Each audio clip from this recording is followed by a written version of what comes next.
Welcome, everyone, to this fireside chat. It's good to be back with you again. And we're really going to have a fun topic this month since it's tax time. We thought we'd talk about spiritual psychology and money. Spiritual psychology and money. What does money have to do with the spiritual psychology? The very first thing that we always have to remember when we're talking about anything, and especially money, is that there are two different contexts that we need to be working in. And they're very separate, and they have different guidelines and they follow different rules, but they are related. And the first one has to do with what we refer to as the goal line of life, material reality. And really, this is the way that most of us were brought up. We were brought up to think that you want to be successful, you want to make a lot of money, and that's what the goal of life is all about. It's physical world reality context. When you move into the spiritual context, wealth means an entirely different thing because it's really related to the quality of experience that we have when we move into the authentic self level. So it's the inner wealth of acceptance, of joy, of peace, and unconditional loving, of the aliveness and enthusiasm and fulfillment that we experience inside ourselves. And this is just a totally different perspective and focus as opposed to the goal line. It really relates to the soul line of life. That is where the real wealth is to be found. Because no matter how much money you have, if you're not at peace inside yourself, what good is it really? The way that this awareness fits into a person's spiritual development is that when we realize that money is simply one of the places in life where we have activity, we have action, we relate to it. And very often, this is where a disturbance will show up. Someone will say, I don't have enough money, I can't pay my bills, I'm in debt, and therefore I'm upset about that. And when someone moves into that kind of an awareness, there's a confusion that is present in the consciousness. And what that confusion is between what we would speak of as a person's self-worth, their very worth and value as a human being, and it is confused with their net worth. So too often we think that what we have and the level of success we have somehow will then represent ourselves as being valuable, when really the two have nothing in common. Part of what I would add to that is that the material level and our relationship with money contributes very often to an individual's Earth School curriculum. A moment ago, Ron was talking about if someone is in a place inside where they experience themselves as unworthy, very often that is going to get played out in terms of their relationship with money, with finance, their income, and all of that.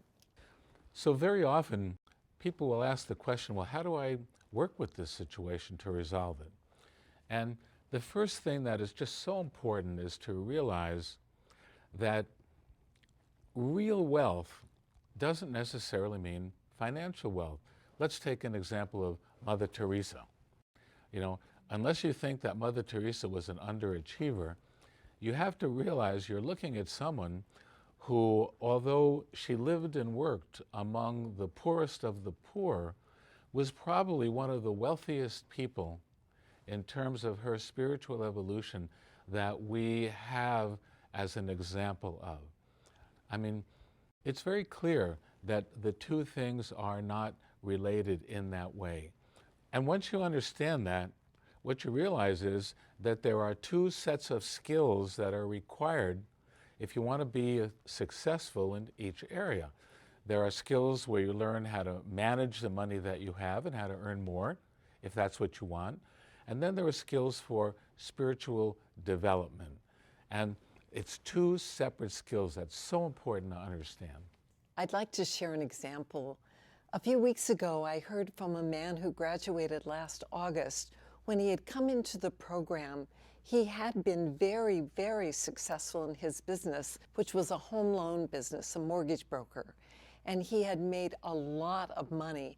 The time he came into the program, he was experiencing some personal crisis in his life. He was in the middle of his divorce. His business really was on the verge of collapse. And while he went through the program, he did a tremendous amount of inner work within himself, resolving issues having to do with a misbelief of himself as undeserving and as unworthy, and also healing material that resided in his consciousness having to do with his perception of his father's expectation of himself. And through the course of the work that he did in the program and subsequent to his graduation, he rebuilt his business on an entirely different foundation. He decided that the thing that was going to be the most integral to his business would be a consciousness of service. That each time they closed a loan, a tree would be planted. Each time they closed 3 or 4 loans, that a donation would be made to an organization in South America that was building homes for people in need. Subsequent to that, they also decided that one day a month, every staff member would have time off to participate in service.